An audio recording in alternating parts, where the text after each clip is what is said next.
I was for my winner channel. Na de esa oni lumba bibia ehia mo za tramo wa na mo minimum ye mako di bibia kasa bebre no ya na nkodi obia minkas se mako di bibia na ana mchesi ni obia ni aba ne anopa ye cheabusuafo nyina ne eye yahwefo nyina na abrante na obo nwumma atesem no nyamienu no kwasem ni enne na matenwum no pa wayade yankopon hira no na ansa na no enne de bia fa Facebook live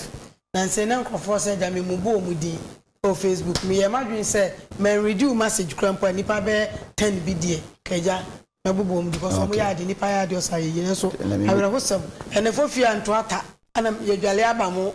ene nya problem kakra nti na Facebook but what wudin a there's enya me nya problem kakra kafra kanade ke din no ka mebu obi a din ma chia obi a kafra